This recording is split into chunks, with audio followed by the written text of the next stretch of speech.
ប្រលឹងអូននឹងចងក្រងអាខារារៀ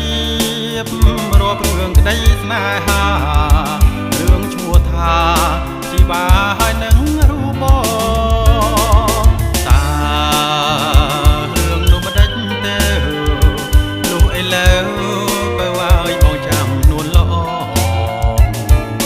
ចាំទទួលសារឆ្លើយឆ្លងតែបើបងថាជូនមិនទាន់បានឡើយអូនថាសម្បត្តិចាសាទុំថ្ងៃមុខសណាបងហើយ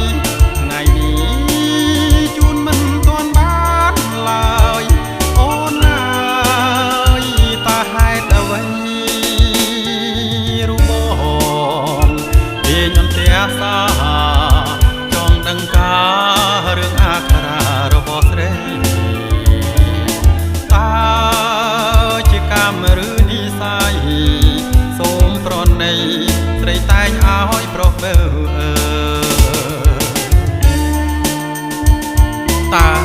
រឿងនោះមិនដេចទេលុះឥឡូវបើឲ្យបងចាំនួនល្អចាំទទួលសារឆ្លើយឆ្លងតែបើបងថាជូនមិនទាន់បានឡើយបងបានលឺដំណឹងថាប្រលឹងអូននឹងចងក្រងអាខារារៀបរាប់រឿងក្តីស្នេហារឿងឈ្មោះថា